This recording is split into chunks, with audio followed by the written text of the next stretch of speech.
What is up? Kevin Hale here for another round of shots on this Sunday night, March 17th, 2024. Happy St. Patrick's Day. Happy BBN Day. Just wishing it happiness to everybody.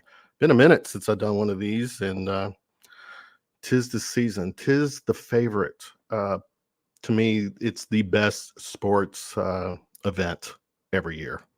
I'll keep pro sports out of it, but definitely college sports, March Madness. There's nothing like it.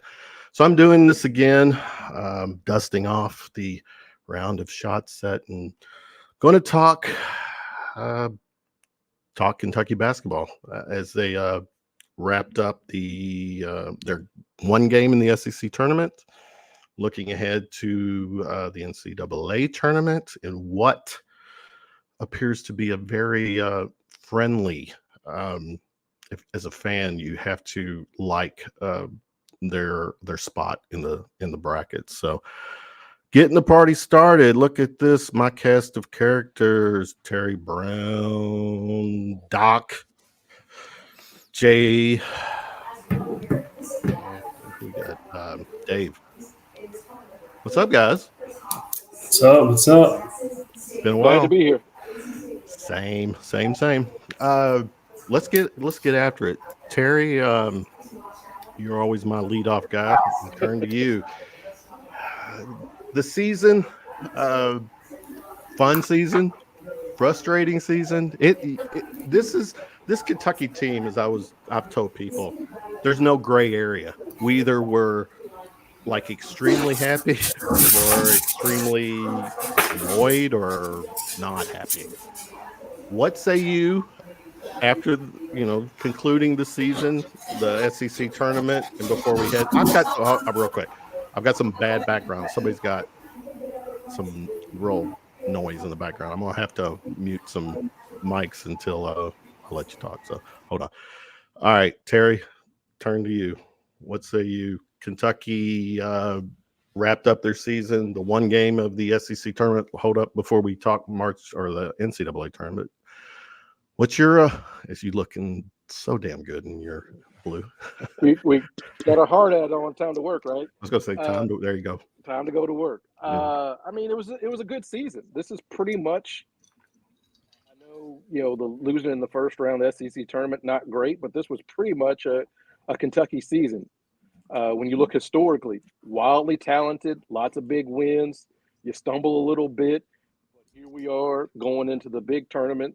One of the top 8 or 9 teams with a chance to win the whole thing. That's pretty much what you get if you're Kentucky basketball. Obviously, there were some losses, UMC, Wilmington, and different things like that. Losing 3 straight at Rupp, not great. But overall, this is kind of what you get at Kentucky. So, I mean, for me, it's kind of a B season, as far as regular seasons go. Doc, jump in. Go. Yeah, I've been following Kentucky basketball for a long, long time, and I think this season probably had more highs and lows, more mood swings than any other season that I can remember. You start out the year up in Toronto, you think this team is the best thing since sliced bread. They're all walking on water. Then you come back, and like Terry said, you lose to a UNC Wilmington, and you lose 3 in a row at Rupp Arena. Everybody thinks this team stinks. Calipari can't coach his way out of a wet paper bag. Then you come back, you have nice victories over Auburn on the road, Tennessee on the road. Once again, walking on water all the way, championship number 9, baby. And then first round loss in the SEC tournament to Texas A&M. Once again, you got people questioning, is this team any good? Are they going to be able to make a run? So extreme highs, extreme lows. Maybe par for the course. I think it's been a little bit more dramatic than usual. Jay, jump in. Go. I think Doc's right. Highs and lows. I'm one of the people that likes the process. I like watching young guys learn the game, especially against older guys that have been there and doing it. A lot of great wins. Definitely disappointing to lose in the first round of the SEC tournament. But as we later found out, that Cal was right, that the SEC tournament does not matter. once again, Cal being right. And it's weird. And I think that this season just speaks to more of not about Cal's coaching, but about the SEC, how much better it has become, and the coaches that have been added to the SEC. So when people bark on Cal, it's just I usually are one of the people that go in, not necessarily a Cal sunshine pumper, but for the game of college basketball and the things that are happening in the SEC, as well as what Cal has done. It's just when I see some of the media guys, not all, there's some great ones, and a lot of the fans just say coaching is just. I just cringe because it's just not a fact. Go, Dave. Oh, hold on. No, I've got you muted. Sorry. There you go. Good. I think we saw a majority young, but very talented Kentucky team go up against a very tough conference schedule. You saw a ton of teams that probably overachieved, aka South Carolina. So you just kind of saw that this year. You saw a lot of fun. You saw a lot of stuff that made you want to pull your hair out. And I don't have much left. Is that what did you look like before the season started? I had a little more than this. So it was B plus season, a little bit higher grade than TB. B plus. Obviously, we had some stinky losses, UNCW, like everybody else said, but I know that we had that unfortunate loss in our first game in the SEC tournament, but it's a 1 game season now. So I mean, this is where it gets real fun, and let's just see what happens. Terry, going back to you, during Cal's tenure, defense was, if I recall, was never per se an issue. Unlike this team, defensively, we had to basically rely on our offense to just outscore the other team. Now we've traded that, right? Like ideally you want a team that excels at both, but that's not really always feasible to do. You look at Houston that plays great defense, but there's times they don't score. They only scored 40-something points in their championship game the other day, right? Like, I hear people like, we want defense. And as we were talking before we came on, Tubby Smith got honored, and he won a lot of games in the 50s and 60s, but that wasn't what we wanted. And so for the last 3 to 4 years, we've heard about how archaic the offense is. And now the offense is scoring 100 points a game, and we got to find something because we're fans. Moving forward in this tournament, they don't need to play 40 minutes of lockdown defense. Give me a 5-minute stretch where we can go, 21-5, something like that.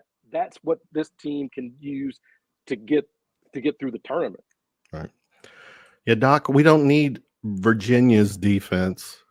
We need just a little bit better defense, and that would probably solve. But it was alarming in that Texas A&M game. It just the defense. I mean, my God, it was hot knife in the butter for A&M.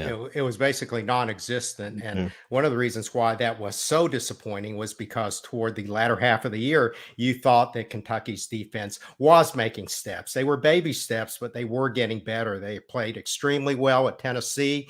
Once again, they don't have to play exceptional for 40 minutes. But like Terry said, these small stretches at a time, if they can just lock down, get that 1 or 2 stops when that game is close and the pucker factor rises, then I think that's all they need.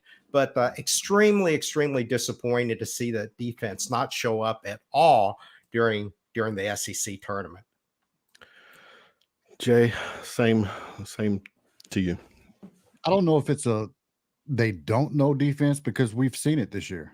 We've seen it against North Carolina. We've seen it. We've seen it. Yeah, maybe average, but that's all you need with this kind of offense is average. Sure. Now, did we take a step back on defense? You pointed out that Cal was a defensive guy, and I think he is. Well, the staff has changed.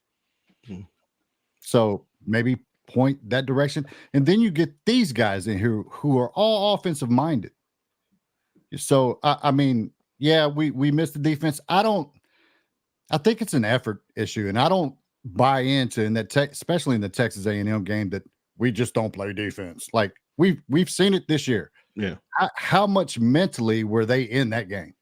You know, I don't know. It was alarming at times, but I think that officiating was a big part of the frustration on defense. We'll get into the officiating as well, but staying with that too. The one thing. Well, shit, I just lost my train of thought, Dave. As I get it, same thing. The defense for this team. Go.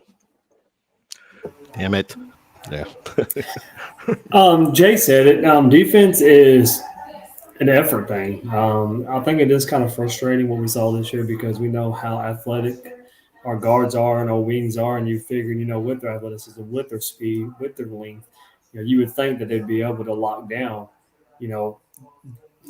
Radford driving to the goal 1,500 times against us, in SEC tournament, just kind of stuff like that. Like everybody else said. Oh well, yeah. But we're gonna get to that soon, I'm sure. But it's an effort thing, and I think it's like TB said. I hate going last. Everybody says what I'm going to say, but like TB said, I mean, it's just going to take that. You're still the new guy, Dave. I know, but you always steal my thunder, everybody. No, but like you guys said, everybody, it's an effort thing. We need that 7 to 12 minutes of really good defense throughout the game, and eventually, it's going to work in our favor. And all we need is 6 games to work in our favor. So.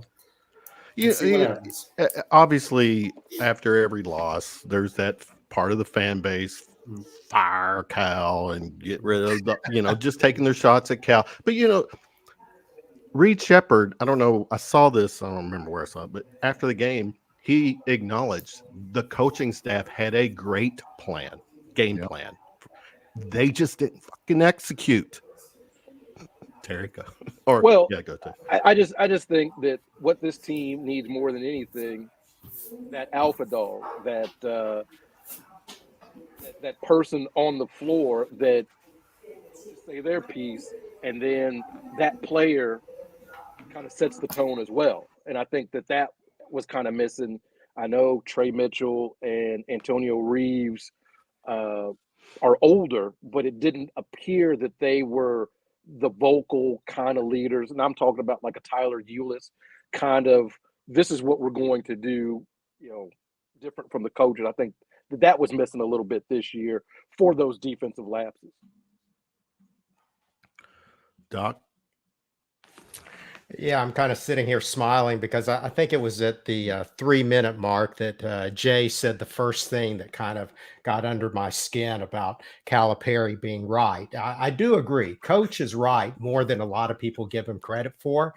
And he is right in that the SEC tournament doesn't mean a heck of a whole lot. But I think it only doesn't mean a heck of a whole lot in terms of seeding. Right. I think it still means a heck of a whole lot in terms of momentum. I think, what was it that the great Al McGuire said? Teams that win the NCAA championship, 3 things have to happen, right? Injuries have to stay away. The last shot has to go in, and the team has to be on an uptick. You're not going to be on an uptick. You're not going to be able to gain momentum unless you win at least a couple of these games in the tournament. And to flame out in the first round like the Kentucky has done 3 out of the last 4 years, that doesn't put you in the right mindset heading into the tournament. That's my biggest beef with Calipari not caring about the SEC tournament. Jay, follow that. I agree somewhat, but does it get them in the right mindset? Because you can look at it different. They won 5 going in, then they get smacked in the mouth. So now how pissed are they? How pissed are they to sit and listen to Texas A&M cheer, holler, Kentucky who? Okay, and now now we got to go show them. Now we got to go show them who we are. So I understand and I agree with what you're saying. A win, yeah, everybody wants to win, and you're right. It only matters about seeding. So I agree and disagree at the same, because you can look at it on both hands. I mean, sometimes a punch in the mouth is what it takes to learn. You learn from that. If you don't win, you learn. Yeah, I certainly hope it lit a fire under them because at least from a number standpoint, no team since I think it was 1985 has ever won the NCAA championship when they were beaten in the quarterfinals of their conference championship. So How many those are number- numbers. I'm how sure many that number one numbers seeds don't have been beat lie. like they have this year. College basketball is different. So quit bringing up history. It's not now. Right now, number one seeds are getting knocked off. It's not the same. Last year, we saw Miami go to the Final Four, 120 in Ken Pom defense efficiency, 120. Yeah. It's not the same college basketball. It's different. Anything can happen this year. It remains Right. to be seen. The rest of the story needs to be written, as Aaron Harrison once famously said. But I can't believe that you would even hint at the idea that Cal wants to lose on purpose in the first round just so that, that's not going to happen, right? I don't think that. I think they a lot play. of people are saying that, and that's not Right. what Cal said. Mhm. That's Yeah, my I don't whole believe beef. that. Like, well, Cal doesn't care. Did you watch the game Friday night? Yeah, in fact, I think the pressure is building up too much on him that he may end up caring too much in these next couple of weeks. But that's my point. What about Friday night with him on the sidelines? Did you see a man who doesn't care? Like when people say he's indifferent, is that what you saw? Because that's not what I saw. Yeah, no. I know what he has said. He originally said the SEC tournament doesn't matter. You know when he originally said that? When we won 6 out of 8, we went to 5 Final Fours, we won a championship. That's when he said, it doesn't matter. When he went 23-3. Mm-hmm. So we keep rehashing this 10-year-old quote to bash him over the head and pretend he doesn't care about the outcome of a basketball game, and that's not fair. No, his narrative right now is still to downplay the SEC tournament. Bruiser Flint admitted that during the press conference on Tuesday. He says Cal downplays the tournament. Right. A Florida player will argue that. He's right. Seeding, what happened today in Selection Sunday, will argue he's right. Oh, definitely. See, the seedings, the committee took this past week off. They had already made their minds up on the seeds last week. Tennessee, I'm in agreement with Doc, though, because nobody wants to lose. You want to win that game. Yeah. So Dave, I'm in agreement there. Let Dave jump in. Unmute. You can do it, or I'll do it. All right. Mic check. Yeah. So Cal, a couple things. Cal was sitting back once he saw that Auburn seed come up. He was sitting back, laughing his ass off, thinking, hey, 10 years ago I said this. 10 years ago it's still right. You know what I mean? So Cal was laughing about that deep down inside. But whenever we talk about losing on purpose, I mean, that's garbage for one. I know that about a week and a half ago, I tweeted out and I caught some heat that maybe hashtag technical difficulties. Forgot the hashtag, Terry, make it more important. Yeah. But I do know that about a week and a half ago, I made a tweet saying, maybe a loss early would really fire up this team, and hopefully it does, because it is that one game season, like I always say now. So we're going to see what's going to happen. I don't really want to flame out in the first round to Texas A&M the way it happened, but maybe this is going to give them the proverbial kick in the ass and really get them going. So that's what we're all hoping for. The problem with this season has been this team is shouldering not just the expectations. This team is carrying 5 years worth of fan grievances with it wherever they go, and they've handled that remarkably well. We're making DJ Wagner and Antonio Reeves answer for St. Joe's. We're making Reed Shepard and Adu Thiero answer for the 9-31 season. That's what has happened to this team, and I think they've carried that burden remarkably well. TB, I don't want to say this, and hopefully this don't come back to bite me in the ass, but if something stupid does happen, what us as a fan base, what are we allowed to do? How are we allowed to act if something stupid does happen this year? Define as in just a loss? What do you mean? Stupid? I don't want to say that word, but if something does stupid happen in the tournament, like we lose to Oakland. Shh. John, don't say the L word. It's I'm better saying to get it out. stupid. Get it happens, out right? right now. Let's get it out right I've now. got a lucky wizard with me, so I don't want to say the loss. But if something does happen, stupid, John, stupid, how are we allowed to act with this class? You can do what you want. I mean, like, I'm not ever try to be the fan police. People do things differently. As long as you're not being destructive to yourself or to others. But I just think that this team is just carrying that burden, whether or not it's fair or not. But you can see it happen,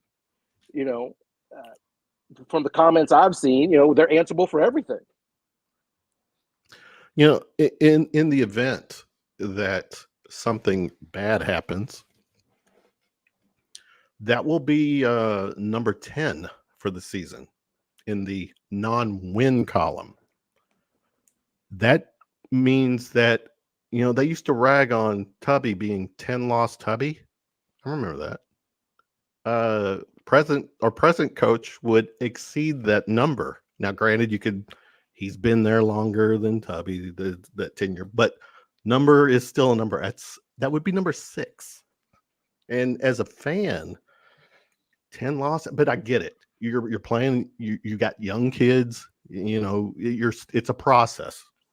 There's going to be losses with these teams that, the youth that we have, they got to figure it out. There's not going to be an undefeated season. We're not going to have that. So jump in, everybody. The legacy, I say this because, Tubby was, prior to the game, he was acknowledged. He was the SEC legend for the tournament and got a lot of great accolades. And, Tubby's the guy. And, but, people 10 lost Tubby. Well, yeah, Dave, current coach will go ahead. Dave, I think that is a very, very intriguing question. And it's one that, a lot of people are thinking about. I don't want this to come off in the wrong way because it makes the Kentucky fan base seem entitled. And we don't want to come off that way. But I really do feel like that based on what's happened these past 4 or 5 years, the fan base deserves better. They need a year in which the team makes a big, deep run, preferably to the Final Four, even to win a championship, to make sure that they don't continue to carry this burden on from year to year. It's not fair to anybody. I know that sounds weird. I know other fan bases will look on us and say, "Yeah, you guys are the most entitled in the world," but they truly do deserve better. And I'm hoping this is the year for that. We deserve to be entitled. Look at our banners. Look at our history, Jay. I mean, we deserve to be entitled. We deserve to bitch, moan, and complain. I mean, we deserve it. What? Here's a very arrogant take to talk about a Hall of Fame coach with that record. You just don't get rid of a Hall of Fame coach like that, no matter what. You look at the past, you look at all the great coaches. All these great coaches have went through something like what Cal is going through, and all of them came out. I'm afraid if you do that, Kentucky turns into that Tennessee. And if y'all are fine with that, hell, I'm fine with that because I'm a fan. I'm going to be a fan, was a fan before Cal, will be a fan after Cal. So, but it's arrogant, and it baffles me that media and fans say, let's get rid of it.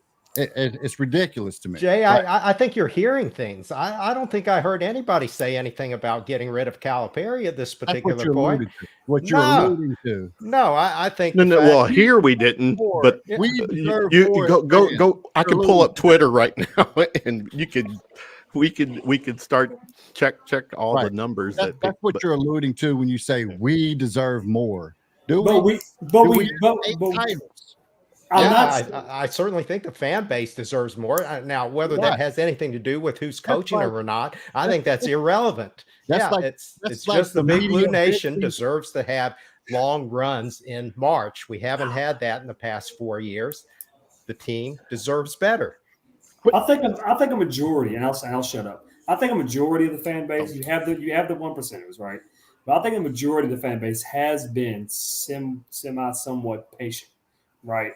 But with this team, I feel like this is the team to get us out of that nightmare that we've been in. We act like we haven't gone 20 years without a title.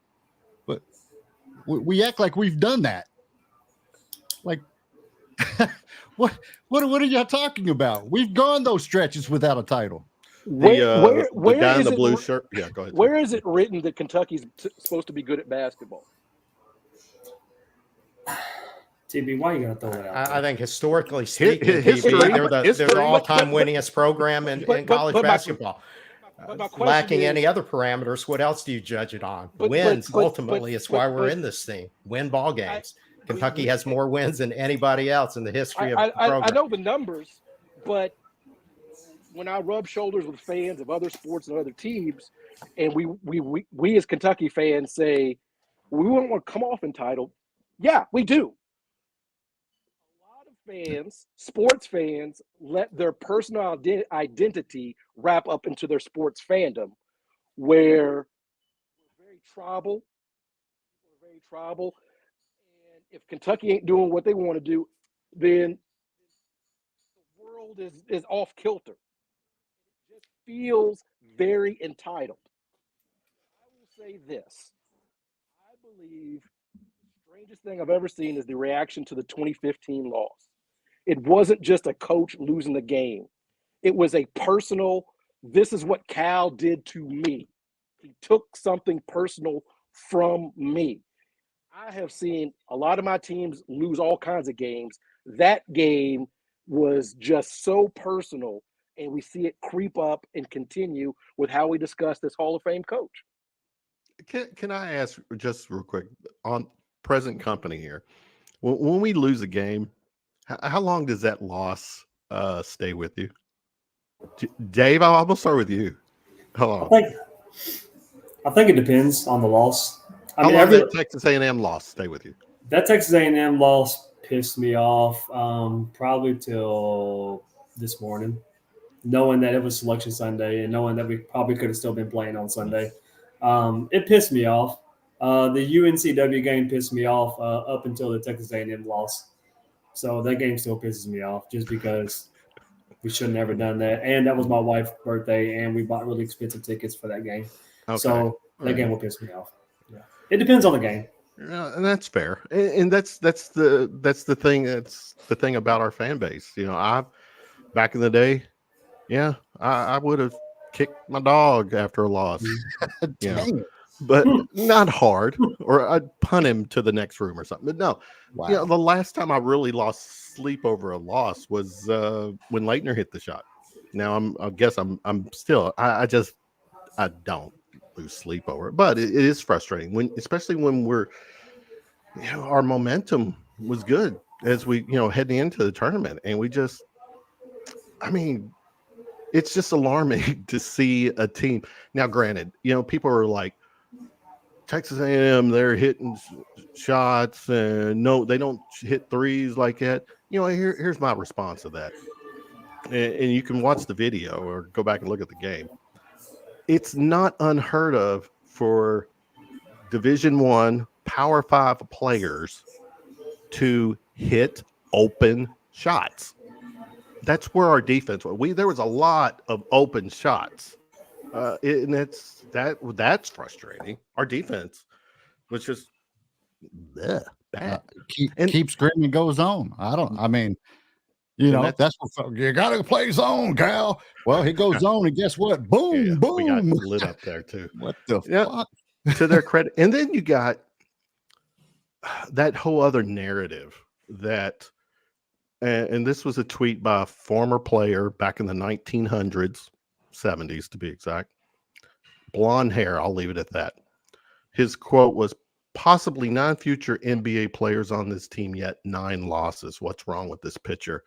That, when I see those kind of comments, I cringe, because they're not, they talk about these players like they're fucking NBA All-Stars right now. I was going to say, that's ignorant. Other than maybe maybe there's 1 or 2 players that probably are sure potential NBA stars. The rest of them there's going to be drafts, but they're drafted on potential. Right. We don't know. I mean, that's every season. You know, not to, was it one of my all-time favorite players are in Cal, Michael Kidd Gilchrist, the motor on that team. the number 2 pick. No one's going to really remember his NBA career. I think it's fair. But he's a fucking machine on that team.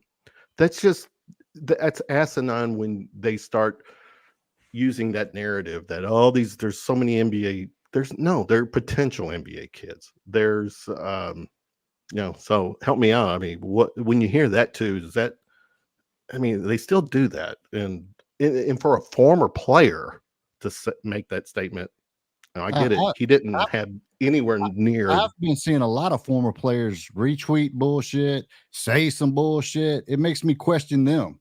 But as far as me, I've never, like, once the game's over, win or lose, I'm on to the next. Like, I have no emotions wrapped up in entertainment, for one. I'm going to try to talk about what happened. Why did we lose? I'm not in my feelings. I read a tweet by Doc talking about his ride home now after these kind of situations and being more, and that really struck home with me. It's like, move on. You're moving on. You know, what happened in the game? And that's just how I look at it. You know, I don't look at, well, Coach Cal did execution on the floor, bad passing, missed shots, things like that. And that's just how I look at it. I don't get wrapped up in it. But I will say, to your point too, about former players tweeting and saying, yeah, they've been on some bullshit. Like, so, but hey, they've been there, done that, right? From the chat, you think that pre-1990s college basketball teams were influenced more by TV games, so kids would see these top programs and want to go there to be on TV. Now they can go anywhere. They can go anywhere. Actually, every player for the most part are one and done, potentially one and done. Every player, because of NIL portal. You know, what's it going to take? You know, after this season, we're going to have to potentially re-recruit or give them renegotiate their salaries, you know, to keep them to stay, or they'll go somewhere else, either the NBA or, you know, to the next highest bidder. You know, when you look at, just wait till we get another coach who doesn't take care of those things like Cal does. Who is not up to date with those things. Just wait. You think you're pissy now. It's coming. It's coming. You're going to get what you want.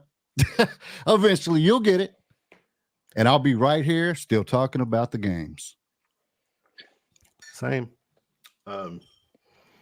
Let's all right. We've talked about that enough. The NCAA, the brackets came out tonight. Terry, I think a very friendly bracket for our Cats. Cal gets to go home, right? Pennsylvania, Pittsburgh. Pittsburgh, yeah. Jump in. What did you think of the seed? Which if you're going by Joe Lunardi, which I don't, but it's in our face ad nauseum. We were going to be a 4, maybe even a 5, but we're 3. We were a solid 3 heading into the SEC tournament.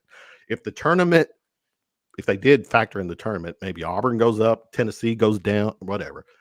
What was your take with Kentucky's spot? I've been thinking we were going to be a 3 seed for the last couple of weeks of the season. Just looking around at the rest of college basketball, you had your top 3 or 4 teams, and everybody else had some questionable losses. I mean, did you see what happened to Kansas? I mean, you know, that kind of stuff happened. So I'll take a 3 seed.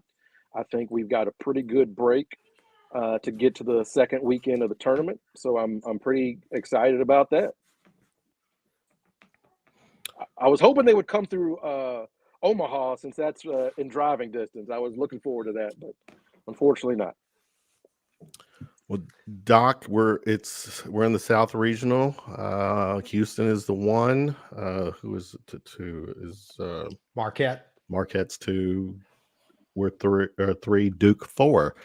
What say you about our initial spot? Oh, I loved it when I first saw it. One of the first things I did was already make airline reservations for Dallas for the regionals. I hope that's not jinxing people. They are refundable, though, just in case. But no, I love the draw. The first 2 rounds, I'll admit it. I don't know a heck of a lot. In fact, I don't know anything about Oakland other than they're in the Horizon League. And then the next game, what is it? North Carolina State and Texas Tech. I don't know. That seems like a coin flip game to me. But I'll take either one of those. I think, in terms of how the season went and all the ups and downs and all the fears that the Big Blue Nation had about where Kentucky might end up being seeded or sent out west to Spokane, I think this is a wonderful draw. I love it. What you got for me, Jay? Hey, I like it. As soon as I saw it, I like it. NC State's tough. I don't know anything about Oakland, so you just show up and play everybody. I thought it was funny that Tennessee got St. Peter's. That's just great. They better show up because we know. But I'm the type of person where I don't usually talk tournament. All these people, they put out like prediction stuff for where do you think? I just don't, because they're usually all wrong. So I wait because I'm one of those people who wants all the smoke. I don't give a damn who's in it in the bracket. Show up, play your game. Everyone talks about, well, we're Kentucky, we're not supposed to lose. Well, then why are you talking about the bracket like you trying to duck and dodge all these damn teams? Then if we're Kentucky, we ain't supposed to lose. Don't duck anybody. All right. So I want the smoke. I like it. I hope Doc gets to go to Dallas. I lived in Dallas. Dallas is a great city. But I think Kentucky has a chance. I mean, we could see some Kentucky and Duke possibly. But Wisconsin's a great team. We know Texas A&M is a good team. Nebraska. So, I mean, there's a lot of great teams in there. Just show up and play, So, also think, we got the 3 seed. Let me say it again. Cal was right once again about the SEC tournament. Not only that, but I do feel like the NCAA committee took in consideration that Kentucky just got a healthy roster 3 weeks ago. It kind of looks that way, but I think Cal was right. And a lot of those games, people I know say excuse, but your team gets to use the excuse. You had a player out. We had multiple players out all through the year. So I'm glad that we have a healthy team. It's time to dance. One thing though, yes, you got to win the games in front of you, Dave. Yeah, one at a time.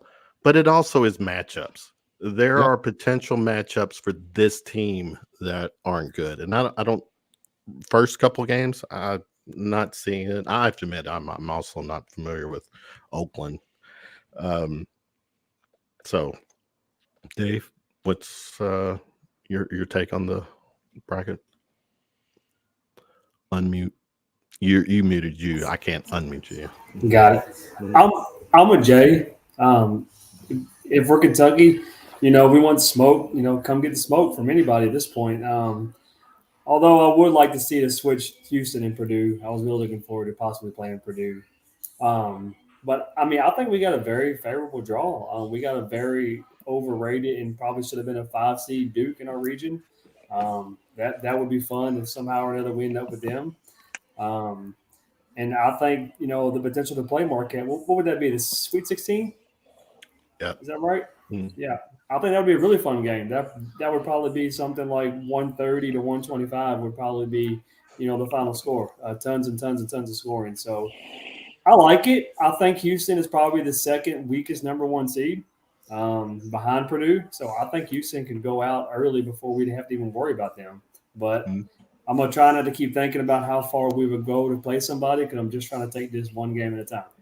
So one game at a time. So what is that? Our game, the 20th, so that would be Thursday, right? They got Thursday night. Okay. And hopefully NC State's out of juice by now if we did have to play them. They did just run 5 games in 5 days. 5 games. Yeah. That's crazy. Terry, anything else to add on the overall seed? I mean, or overall brackets? Yeah, I mean, I think Connecticut has got to be the odds-on favorite, from what we've seen. But I've seen a lot of odds-on favorites and number one overall seeds, not make it to the second weekend. So it's wide open. A lot of the decisions you have to remember, this is a TV show first and a tournament second. They just so happen to crown a champion at the end of it. So, for my money, look, I'm with everybody. Cats by 90, man. I've never filled out a bracket where Kentucky wasn't winning. I'm not going to start now in 2024. Do you just do one, or do you do two? Do you do one with your heart and then one with the head? Well, for me, it doesn't make any difference because I'm not ever going to write in Kentucky losing in the tournament bracket. Okay. The years I don't think they're going to do anything, I don't do a bracket because I'm not gonna do. You don't do a bracket. Okay. All right. So this is definitely a year you do a bracket, correct? Oh yeah, I do a bracket. Yeah, I'm going to have Kentucky winning it because I believe they can. It's not far fetched. Jay, rest of the bracket, anything jump out at you? Kansas, man. These let's see, Kansas. Who do they play? Sanford. I'll take Sanford in that. McNeese over Gonzaga. I kind of like that. I see I'm going to go against the grain. Connecticut goes out early. Really? Yeah, just because everyone's saying it. College basketball is weird. People don't think that Kentucky can get the job done. That's why I like Kentucky, because this is such a crazy year. But you're liable to see somebody in there like that you Duquesne or somebody. I mean, like it's really weird. So I'm going Cats all the way. I usually do about 10 brackets, all different. Cats always winning, of course. I can't pick against my team. There ain't no way. Winning mentality. All right, who's next? I don't know. Was it Doc? Yeah, you know me. I usually zig when other people zag. It's ironic, and this is a year in which everybody thinks college basketball is so topsy-turvy, wide open. Anything can happen from week to week. And from what we've seen, that truly is the case. Anybody can win it. Anybody can be upset. So for that reason, I think this bracket is going to end up pretty chalky. I'm going to pick all 4 number 1 seeds to make it to the Final Four. Now, that's my real bracket. Of course, I'll have another bracket with Kentucky winning it all also. I mean, there's a potential second round matchup between Drake and Iowa State. Mm-hmm. Drake is here in Des Moines, Iowa, so that is one you want to pay attention to. Drake beat Indiana State in their conference tournament, kept them out. So keep an eye out for that. Drake is the Moorhead, the Murray State here in Iowa, so keep an eye out for that. Iowa State could run. They could very much run all the way. Yeah, we talk about, Terry, I think it was you said the NCAA tournament is TV first and then the game per se second. What was any of the made for TV matchups? I'm trying to see that anything that kind of just jumps out where, teams that don't play each other wind up, for years, and then they wind up either a game away from meeting, Well, it was crazy, to Jay's point, the SEC tournament doesn't matter. If you remember the 2016 team, we tied with Texas A&M for the SEC regular season championship, beat them in the SEC tournament championship, and they were a seed higher. Yeah. You remember? And then Kentucky had to come here to Des Moines to play, ended up playing Indiana in the second round. After we had ended the series where we were playing every year. That's weird, right? Yeah. That's weird how that got set up. So yeah, there's always going to be these matchups where you get teams. They want TV viewers. Is what they want. I get that. Yeah. So we're going to get St. Peter's in the Final Four. As long as they beat Tennessee. Yeah. Right. That's what we want, right? Kevin, I see this Tennessee Texas matchup in the second round is kind of intriguing with Rick Barnes having coached both of those teams. I think that was one that you could argue was purposely set up. Yes. Yep. You know, I'm going to go back to the Texas A&M game. I know Jay, you posted it, and there was several other people posted that there was the one official, if they're looking at stats of officiating, where he Orlando blew his Cole. whistle like 20 some times, and every one of those times went against us. Now 22. Now I'm going to say, wasn't there like, who was it, Temple? A team that they had to base, they're doing an investigation of a betting. What is it, Doc? Do you know that? Isn't it Temple? Yeah, I think it is Temple. Yeah. It's one of those teams up in the northeast. Yeah, that the spread was just the way it played out.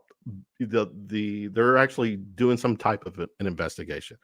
And then Jay, correct me if I'm wrong, this official had some connection to the NBA ref Tim Tim. Yeah. So what's fill me in on that. FBI investigation. So yeah, this ref is, I mean, and let me say, Kentucky did not lose this game for officiating. So everybody wants, I agree. But when it's blatant and it goes that way, and the same player is being targeted, Antonio Reeves targeted multiple games by the same official. It's same. Same official. Yeah, he's I think his average foul is 1.9 per game, if that sounds about right. So the same official has fouled out Antonio Reeves in multiple games. The same official. Wow. So it's just an eye opener to make you go, maybe, if you want to go down the rabbit hole, so to speak, of the conspiracy theory of officiating. Now, I do a paranormal podcast, and I'm all about a conspiracy theory. He's being investigated by the FBI, so it makes you even wonder more about it. So yeah, it's intriguing. We can't be surprised, right? Right. Because every podcast is sponsored by DraftKings. Everything we not everyone. But I mean, we can't be surprised, right? Yeah, we know a scandal's going to happen, right? Right. I mean, that's made for TV too. So Kentucky fans are trying to find if this guy has a business to run or what, because that's what we do. Was it the roof guy last time or something? But if you remember, Doc, you're a student of history. College basketball could have really been defunct with CCNY and all those things back in the 50s. It's not unheard of for these kind of situations to rear their head. And when you can make all these prop bets about how many points a guy scored, we understand it's going to happen, right? Mm-hmm. The temptations are there. There could be a blowout, and there's still betting scenarios, to finish the game. Oh, here you go. Just so long as we understand. Reeves has played 66 games as a Kentucky Wildcat, fouled out 3 games as a Wildcat. Orlando's Poole has called 3 of those games. All of those games were losses. So and it kept going. The story gets weirder as you go about. I mean, there's so much stuff people were pulling up about this guy. It's just now. Do I think that officiating beat Kentucky? No. I think poor defense beat Kentucky. But it makes you wonder, because officiating can change the flow of the game and frustrate players to I'm not even going to try to guard this guy because he's just going to whistle me. I mean, but you can go watch the game. I don't know if the 22 whistles is in fact a fact. I would have to rewatch the game, but multiple people rewatched and said, yeah, that's true. So it does seem like it's much more than a coincidence in that particular situation. But if you were to generalize officiating as a whole, here's what I've gleaned. My experience down there at the SEC tournament, being able to sit courtside and watch those big bodies go at it. It's almost impossible nowadays to properly officiate a game. The guys are too big, they're too strong, they're too fast. The rim protection is off the charts.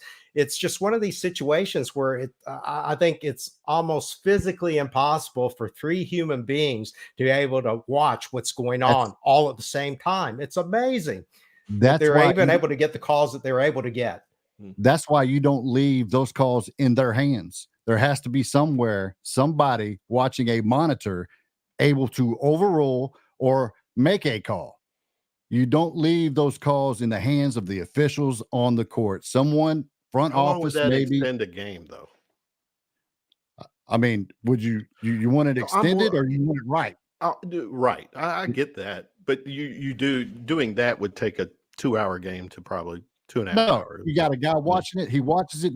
Maybe during the timeout. Okay. Like the goaltending. Don't even go to the monitor. You got a guy calling in saying, that's a foul. Fair. No, that's not a foul. Oh, that's a goaltender. But how do you do that? I mean, that changes. I mean, if you it's hire someone in the SEC office.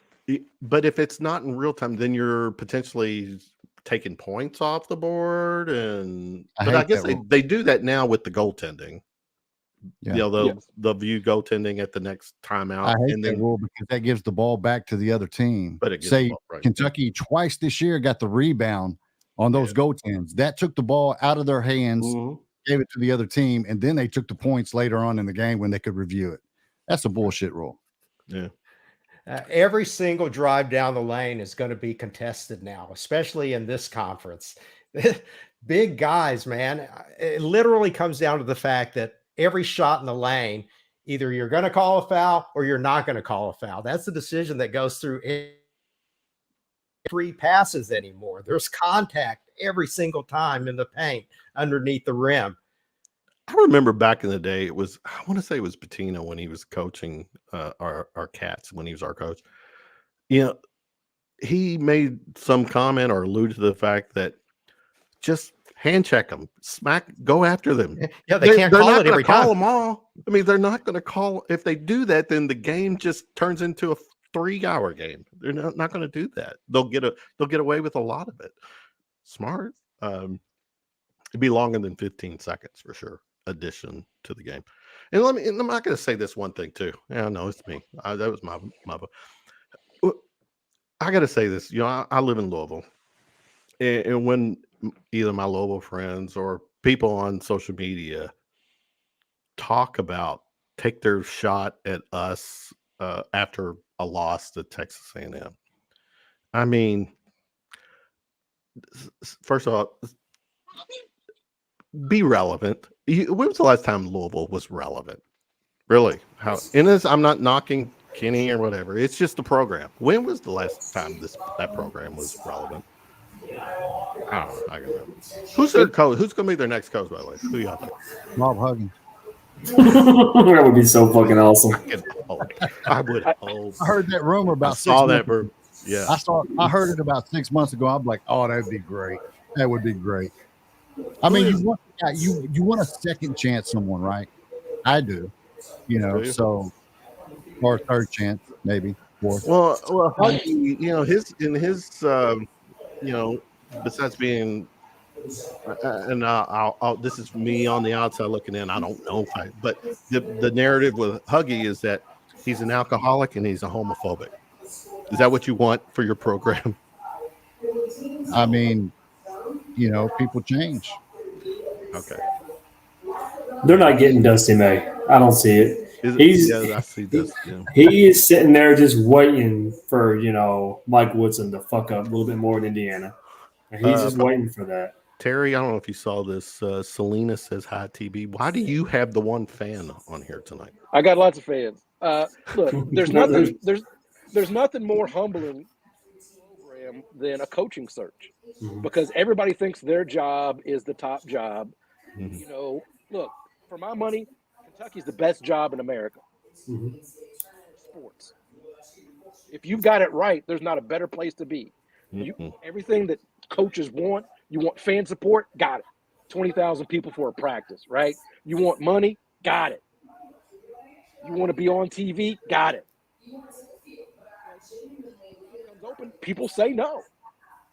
Say no to this job. And so when I say that, it's not to denigrate Louisville or anything. I'm just saying you can have this wish list, but every time a job comes open, someone tells whoever it is no. Is it real? You know, when I hear Louisville fans too, give me Billy. They want Donovan. They want some of these people just. Nick Cronin. Well, Cronin though, be a he's possibility. flamed out at UCLA. I mean, he had a losing season this year, right? He really. I think they're ready to run him out of LA, anyways. So I think they're going to get Will Wade. do you? Is that? Yeah, Isn't he on some showcase? He's on a show cause, Or so show I don't cause, know. yeah. I don't know if that gets over the hump because there's so many Louisville folks that are like, yeah, we don't need those problems. No. He'd be a perfect coach for him.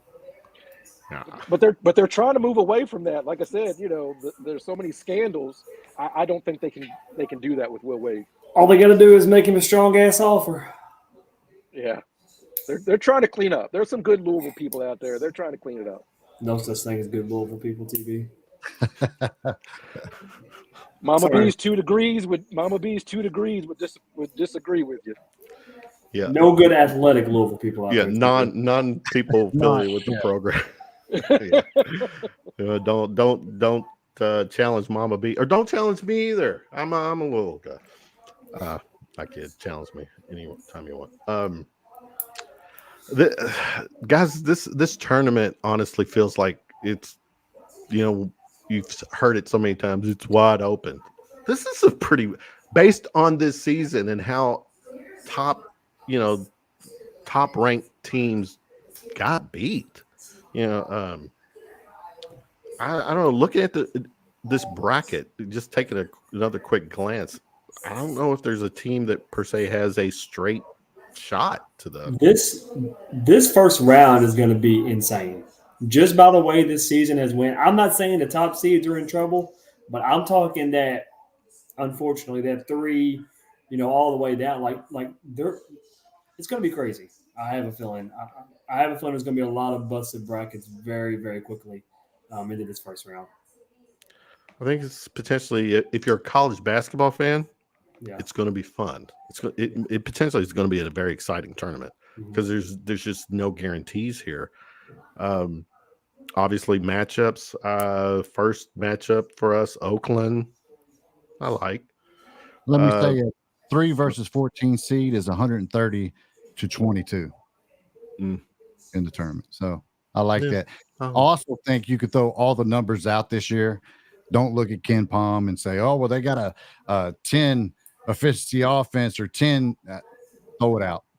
Do not look at that. Just pick mascots. You will probably have a better. That's what my mom does, and she's very, very good at it. I mean, seriously, it's crazy, and that's why I love it, because it is March Madness. What's better? What is a better sports event than March Madness? There's nothing better than college sports in general. I think I'm just biased. But. All right, I want to ask you guys. You know, was it SEC got 8 teams in? Was it Big 12 got 8 as well? Yeah. Are you guys those that say? I'll speak for me. Kentucky, SEC. I have zero problem rooting for SEC teams in a tournament like this, wide open tournament. Now they play us, but against other teams, I kind of take pride in the SEC thing. Do you guys root for fellow SEC, or is it? You know, it's even worse that, you know, it's Tennessee. You want Tennessee to go down. You want Terry? I'm sorry. Do you do that? I mean, how do you? Oh, it depends. I'm not really all SEC like some folks. I just do it because it upsets fans of other teams. But I'm not going to be ride or die for anybody else. But Kentucky. Same. Everybody else. I root with my wallet. If I've got money riding on somebody, that's who I'm rooting for 100%. I don't care what conference they're in. But if you take that out of it, I do generally root for SEC teams just because of familiarity. I want them to advance. The more that advance, the more I'm familiar with. So, but yeah, if I've got money on them, though, all bets are off. It just depends.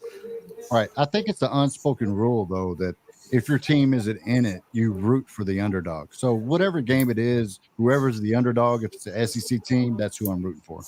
I'll say it. I will root for Tennessee to I go won't. as far as they can until they can't. Let me tell you I'm just- something. At the beginning of the season, I will donate $100 to the Tennessee Scholarship Fund if they make it to the men's Final Four. No, I'm not saying Safe- they'll make it because they got safest Rick bet I've ever Barnes. made. They got Rick- To a Final Four, but He Drake said University safest bet. in Des Moines, Iowa, has been to a men's Final Four. Ooh. Here's the teams that you need to be rooting against. So it's always North Carolina, always Duke, always UConn. Now you don't want these teams. You don't want Kansas getting close to Kentucky's number of national All-time. championships. That's All-time the number important thing. wins. Who is it? Kansas still second? Who's Yes. all-time wins? Kansas or second? Kansas. Yeah, Kentucky first, Kansas second. Yeah, you're right, Doc. I don't root for those teams to get too close, but Yeah, and then with UConn being the prohibitive favorite this year, that doesn't make me feel real warm and fuzzy anymore about them. They're in the blue blood talk for sure now. Yes, they are. They are. Real quick, in your mind, Jay, who are the blue bloods right now? Kentucky, Duke, North Carolina.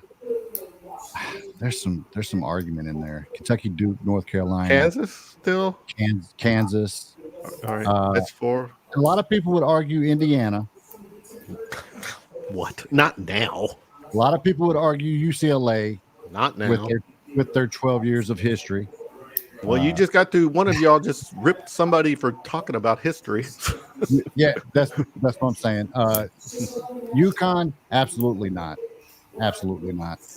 But I I mean, tell you, has the criteria changed sometime that I don't know about? you know, I don't know. I'm just asking. I mean, Doc, there's what- blue blood and there's new money. Yeah, national titles. That's got to be one of the primary factors you have to consider.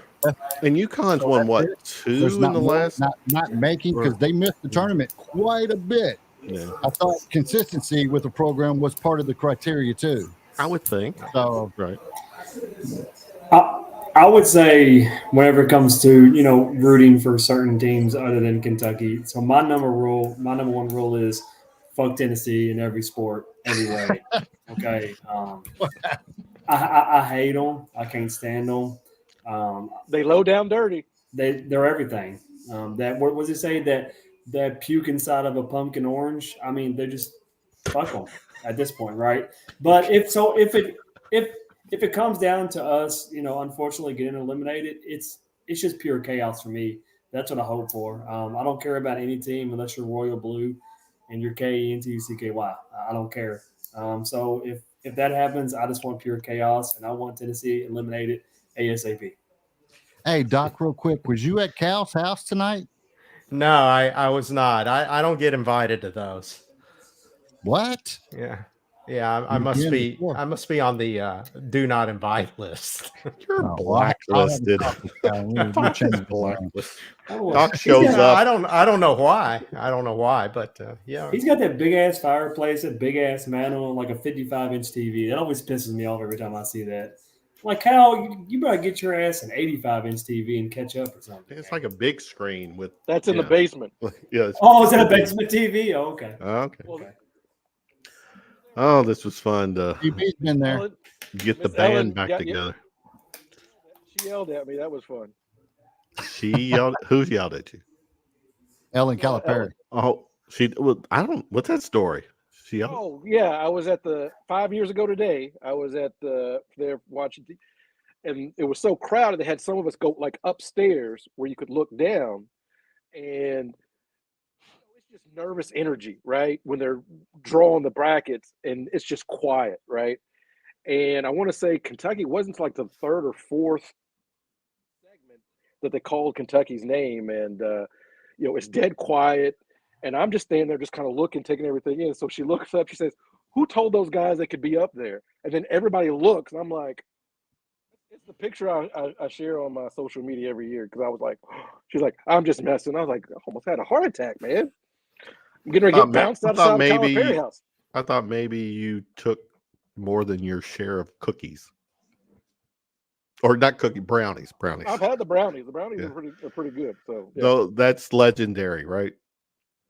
Her I brownies. can't remember whose birthday it was. Maybe Marcus Lee, if I'm thinking correctly.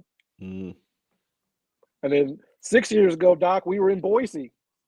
Ah, that's right. The faithful cross country drive trip, right? What? Yeah, what I can games say were that those? Terry Brown and I, we've stayed in the same hotel room, not in the same bed, but in the same Yes. hotel room. So Yes. there's a bond between two of us that can Yo, never, I could never be probably shattered. Jay between me and you, we could take that sound bite and where he says we didn't sleep in the same bed. We could probably remove the didn't part and really turn this More into. bed, more room for activities. Hey, that was the craziest thing I've ever done to get to a Kentucky game. It was What were the games? Was that the Kansas State game? It was Davidson and then Buffalo. Oh, okay.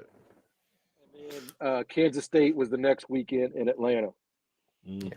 Yeah, at least Kentucky won both games at that regional. So it made that 50-hour drive worth it for you, right? Well, it was the Davidson game was close in the second half, if you remember. If you remember, there was a moment I was like, man, I said to Sean, I was like, if we lose this, I'm gonna sit here and cry. Like I will be on the one shining moment, this grown man just sitting here with tears in his eyes after driving through a blizzard to watch his team lose to Davidson. I can imagine this week, guys, with podcasts. I know Jay, you did your share podcast earlier. Terry, are you going to do space? I know you do Cats Talk Wednesday. You going to do Spaces Tuesday? We might have to do Spaces, Davo. It's been a while. Just I've been really busy with stuff going on and everything like that. But we may need to do that because some folks like to talk. So we do like to do the Spaces, and plus we'll have Cats Talk on Wednesday. Yeah. Friend of the show, Dickie V's got the Cats winning it. Got the Cats cutting down the nets. Look, bottom line, this team. What is Sister Jean saying? What is she saying this year? She was sweet. She is still alive, right? I think real quick we should all just shoot from the hip and name our Final Four. Well, if you're going to say that, one of my other podcasts is called Shooting from the Lip. So let's say it that way, and then I get my cheesy other podcast. There we go. Get your What is? plug in. Yeah, it's a good. What for shits and giggles? What is the Final Four? Dave, start with you. Oh shit! I should have came up with this idea. Ideas are good. Do you need the bracket up? No, I got it. It's right in front of me. Somebody made it in front of me the way I printed my bracket. So, oh well. Honestly, I think Iowa State is going to come out of the Yukon region. I really do. I don't know why. I feel that. And then out of the other region, I think Arizona will come out of the North Carolina region. Yeah. Mm-hmm. Shockingly to everybody, I'm going to have Kentucky come out of our region. Shocker, right? The South. Yep. And then for the other region, God, this is a hard region. Just with Kansas's injuries and everything, and Purdue is super suspect. Mm-hmm. I'll tell you what, though, I'm gonna go crazy. Tennessee on their game, they've got potential to make a run. That's a good Tennessee team. Kevin, I'm sorry. Fuck them. Creighton. I like Creighton. Creighton's a really good team, yeah. I think it's a fun one. Anybody else? Your my Final Four. Also, you was talking earlier about must-watch TV games. That Arizona, North Carolina. That will be. Yeah. But that would be a regional final. Yep. But my Final Four will be Auburn. They look good today. Whoa. Auburn, Arizona, Kentucky, and McNeese. McNeese. Yep. All right, Jay. Where the fuck is McNeese at? Where is McNeese? McNeese is in the mid. McNeese would have to go through Gonzaga. Hey, Purdue. They're beating Gonzaga. They're beating them. I think they running team. Yeah, Purdue. Yeah, okay. Let's see. This is going to be a very wide open tournament. I think it's going to be fun. Now, if you take that advice and win money, I collect 10%. Thank you very much. Why not? Yeah. Oh, okay. What else we got? Well, We will Doc's got to do- give his picks. Doc, yeah, go. Yeah, Doc. surprise, surprise. I'm going all chalk. Let's go UConn, UNC, Purdue. And then depending on whether it's my real money bracket or my heart bracket, either Houston or Kentucky coming out of that top right corner. I really think North Carolina's the first number one, and I think Mississippi State's going to get them. Really do. Mississippi State, Michigan State, the battle of the MSUs. Yeah. Yep. I got UConn. And I'm going. I just had it. I'm going Baylor. Well, I will. I'm going Texas out of the Midwest, and I've got Kentucky winning the whole thing. I am committing to doing another round of shots next Sunday, just because of March Madness. So I'm throwing the invite out to you four. I would love for you to join me for next week's show. Doc will be somewhere in the country. Yeah, I'm hoping. The games are Thursday, Saturday, so maybe by Sunday night I'll be back. I plan on coming back Sunday. Well, night. I'm gonna go with this. It's the four of you until you tell me no. How about that? Yeah, I'm cool. Okay.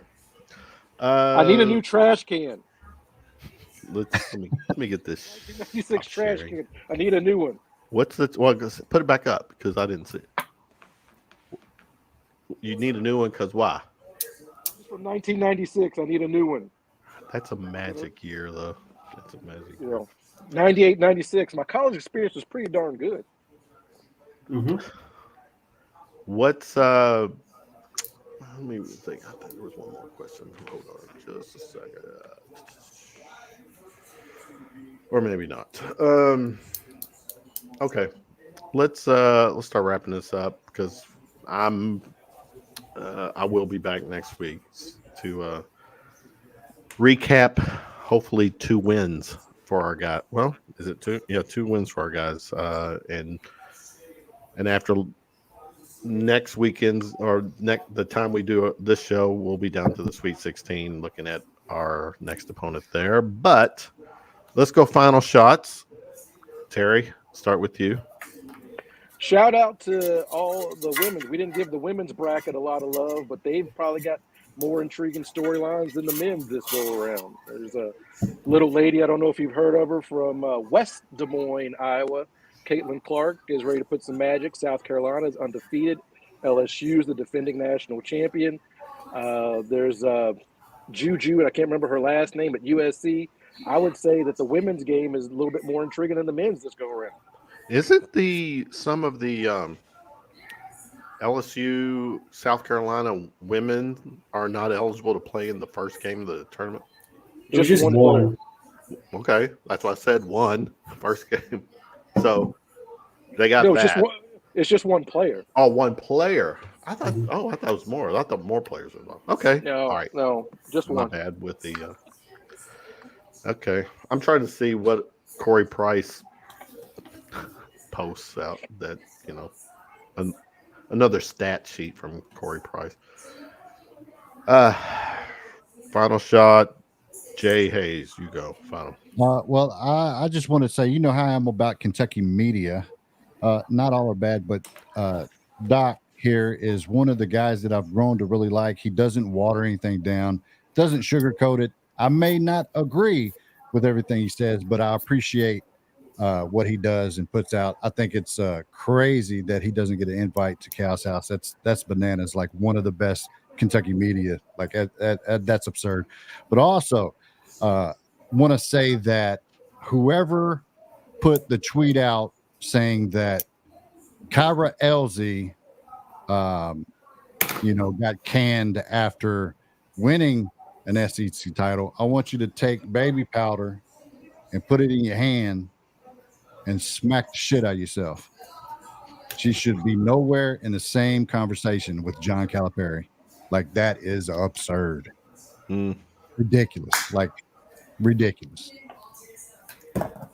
Mm. Smack yourself for that one. Why is Yeah. it there not a J Doc podcast? You two, there's gold He's too here smart between for the me. two of you. He's too smart for me. Like, and Terry too. Like, those guys are too smart for me. Like, And Terry too. Oh, Like- but Dave and I are Somebody a little come down to get closer on to my your level. level. Okay, we're close. Okay. Okay. Oh, it's all fun. But Who's that comment was just absurd when talking about Calipari and Kyrelzi. You know, I thought they got rid of her a little early, maybe one more year to see if it could get turned around, because she did win an SEC tournament. You know, good? but you know, you Over can South look, Carolina too. yeah. So, you know, but putting her in the same conversation with John Calipari is just nuts. Oh yeah. SEC starting for Kentucky baseball. Bats are swinging. You love to see that. Kentucky has the best shortstop in college baseball. I don't know if anybody knows that. They got one of the best infields in college baseball, period. Yeah. Grant Smith is a beast. Softball's dealing. Yeah. Track and Kid- field's dealing. Kids Everything's stealing, cool. limo riding, Jet flying. jet flying. Mm-hmm. Doc, did you give your No, I haven't. I do want to thank you, Kevin, for doing this. I know the most exciting time of the year, March Madness. A lot of people have things to say. We want to be able to get our thoughts out, and you provide the forum for us to do that. Hopefully, our listeners are entertained. And Jay, I love you too, man. Yeah. 1 Corinthians 13:13. And now these three remain: faith, hope, and love. But the greatest of these is love. I think we all agree. We all love the Wildcats, don't we? Yes, That is sir. unmistakable. As Yes. far as faith and hope, you know, I'll be honest, I'm not sure I have enough faith in this team, but I sure as heck have a lot of hope.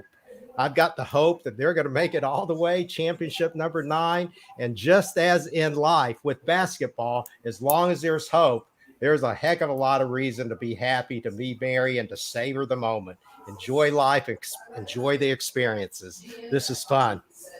This is I fun. just show tough love to you, Doc. That's all. It's just tough love. I That's love all. the banter. To me, it's sound go. It's soundbite go. Dave, what you got? And final shot. Yeah, Kentucky baseball. I'm a big baseball guy in general. I got a lot of love for the Cincinnati Reds, so I mean, I don't know if you know about too much history about that. It's been kind of painful here lately, so I know that I don't like Votto in a Blue Jays outfit. I don't think he's going to make the team, to be honest with you. Yeah. But shout out to just UK athletics in general. They're starting off super strong, super hot again, and hopefully shout out to Mitch Barnhart for making a home run hire for the Kentucky women's basketball team, because I mean he's got a lot riding on this hire. The Our newly names? renovated. Yeah. What names are coming up? Molly Miller, the really super hot blonde from from Grand Canyon, I believe. The Fairfield coach. For selfish reasons, we want us Selfish guys. reasons, I selfish would probably buy a season ticket directly behind that bench. Don't tell my wife Exactly. that. I think she can hear me. I hope not. But for selfish reasons, no, she's a really good coach. And then I believe the Fairfield coach, I can't remember her name. She's got 31-1 this year. And they said there's one more leading candidate that they can't mention because of conflicting issues. And I think I know who that is. So Who? he is down Interstate 64 currently. Shout out to Rick Pitino too for making the. Oh wait, Oh yeah. his son did. So that's His son, yeah. And Rick made it to the championship game again. Didn't he? Championship game against yeah. Is it going to be? Are we going to have a scenario when Rick, maybe if he's with St. John's or whatever, there's a Kentucky St. John's game in Rupp? surely. They've got to give Rick some love. Like he deserves his flowers. I mean, It's been long enough. It's been long enough. It's been long enough. I mean, I like Pitino, but I just said that because all the talking heads said Rick Pitino is the coach of all coaches, and he will definitely make the tournament. Well, once again, the talking heads were wrong. Once again. Like the talking head that's this one of these talking heads here. Like that guy down there. Come on let's do Brady Bunch. I have no idea what anybody is talking about. Why are you guys pointing here? What's going on That's here? just tough love. That's just tough love. Peace Yeah. out. First Corinthians 13:13. You got it, baby. All right, everybody got their final shot in. 'Tis the season, guys. March Madness. Here's my one little beef is that there's 68 teams. So 64 games, 68 teams. There's the play-in games. Why do they make the teams with automatic bids have to play the play-in game? The teams that won their tournaments are supposed to get automatic bids. Doesn't that rely on all the metrics though? I mean, all the metrics that go along with all the computer rankings and stuff is the reason why they're in the play-in. I think is the way that works. I thought the tournament win gave them a guaranteed spot. The playing game should be the bubble teams. Why do they do anything they do? Why do they do anything? follow Joe Lunardi? Why am I even asking this question? 100th ranked guy that gets bracket shit right. I mean, but here we are following what the hell he says. You know, it's a TV show first and a tournament second. Yeah, and then you have Michelle Morton. It's only 7:30 in Phoenix. Keep going. She wants us to stay on all night. Oh, can't. Sorry, Michelle. What's your whiteboard say about the end of the show? Are we near the end of the show, Terry? I get the wrap it up. Wrap it up, man. Game time. All right. Tonight was fun. It was great to come back, do a round of shots. It's been a minute since I've done it, and I'm glad I picked these cats to do it with me. Entertaining, just people speaking freely. That's the fun part. There's passion when it comes to Kentucky sports, Kentucky basketball in this case, and we all have it. Our passion, it's a little different for some of us, and then some of us kick our dogs, and then some of us stay mad until days after a loss. But hey, it's who BBN is. Doc, what is your travel plans? Yeah, I'm thinking probably heading up to Pittsburgh on Wednesday, maybe early. That way I'll get there in time for some of the press conferences and the practices that they usually have that are open for the teams. And then, of course, the games on Thursday. Friday's a nice little rest day. Maybe I can see some Pittsburgh sights. I hear they have a lot of bridges there, so I'll visit some bridges. Hopefully won't be in the mood to jump off at that particular point. And then play Sunday, win, come back, and we'll do it all over again the next week. All I do is win. All right, guys. Good stuff. Tonight felt great. Appreciate you all hanging out with me. Appreciate people in the chat with the comments and stuff. So, absolutely. I will round of shots will be back next Sunday. The cast of characters present company has first dibs to join me. I would hope this is fun tonight. So for Jay, Dave, Terry, Doc, and myself, go Cats, go Big Blue, BBN, and we will hopefully be back talking about a 2-game winning streak after this week. All right. Peace out. Good night. Later. Later. Later.